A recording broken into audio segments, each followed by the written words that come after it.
Well, when I was very young, at school, comics. I used to swap comics with other friends because it saved buying them. Again, you swap them round, everybody gets to see them that way. I suppose it'd be like taping music was back in the 80s and whatnot, but still, nobody really minded, did they? And I got to see all sorts of comics anyway. The Victor, Valiant, that was one of my favourites as well. Sergeant Fury and or was it Sergeant Hurricane? I can't remember. Anyway, one of the big favourites was the Eagle comic with Dan Dare. You probably remember that, any lads of that generation. That was great, and it had a cartoon strip in it as well of a character called Harris Tweed. That was very funny. But what they used to have in the middle pages, they had these things called cutaways, and they would be like ships, and they'd be stripped down. It was drawing done of them, all in fantastic detail. They must have had, people that had draftsman skills to do these sorts of things. Anyway, some years ago, I picked up this, the Eagle Annual of Cutaways, and it's done as though it's had a few marks on there and knocks. It's not, it's the way it's been printed, and this collects some of the finest cutaways.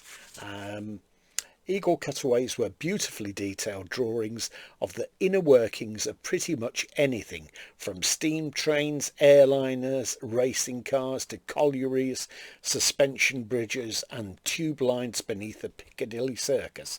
The Cutaways were integral to Britain's best-selling boys comic, a reflection of the times and exciting period for the United Kingdom, a nation emerging from the austerity years, full of innovation and outstanding engineering. As Jonathan Clancy, architecture critic for The Guardian, writes in his introduction, Britain was a place of ingenious and beautifully crafted homespun technology and design, a bright and cheerful land where we would still whistle our way to work, and in which our heroes would be plucky chaps like the Eagle's great hero, Colonel Dan Dare, which I've just mentioned.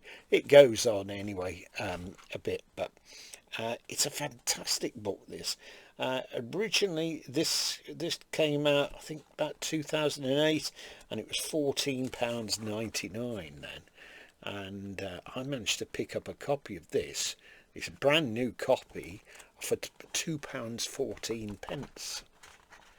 And Colin Fruin, Chief Executive of the Dan Dare Corporation Limited. He does a bit of a write-up. Show you some of these cutaways in here.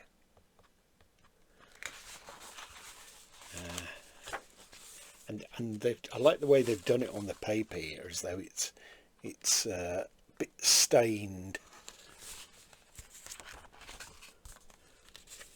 And here's the post office tower. Let's see if I can find another one for you. The famous Blenheim bomber. Wonderful, eh? Absolutely wonderful. There's, 2 pages here. Pure milk. That's about the working of a dairy. And let's see, the Channel Tunnel. Oh dear, oh dear. Not something I've ever been down, and I think this was how they saw the Channel Tunnel at that time. Britain's 52-ton super tank. This is a Centurion tank.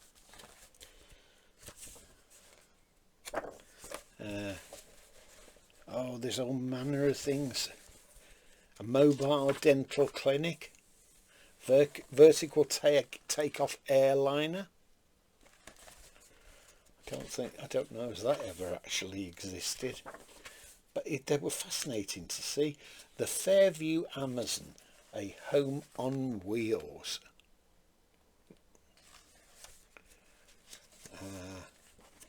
There's the Bloodhound. You could actually spend hours and hours and hours, particularly looking at these, particularly if the Blenheim Fighter, we've just had that, haven't we? Particularly if you're interested in the aeroplanes. The one that I wanted to show you here is this Telstar. Anybody, born in the early 60s will remember Telstar? Aside from the piece of music Telstar, which was hugely popular,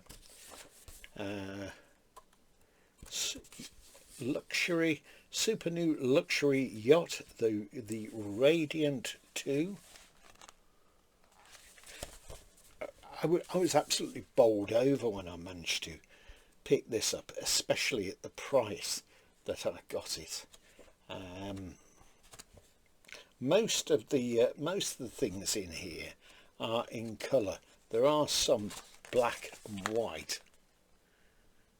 Cars of tomorrow. It's funny how they perceive things, isn't it, back then? But otherwise, loads and loads of colour. And I'm sure if you look on eBay or Amazon, you probably find a market seller that would do this. Say the let's see where I actually got it from. Does it actually say? Let's have a look on the receipt here. Oh, it was Oxfam's online shop, and it was 2012 actually. I bought this, and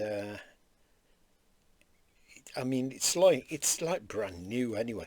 Here, and it says price £2.44, and the shipping was £2.80. So let's say £5, and you've got a real lot of entertainment. Maybe you were a fan of the Eagle comic, and I know I've got I think I've got most of them on DVD disc in files. But marvellous to see somebody taking the trouble to scan them all. Certainly glad that I managed to get this anyway.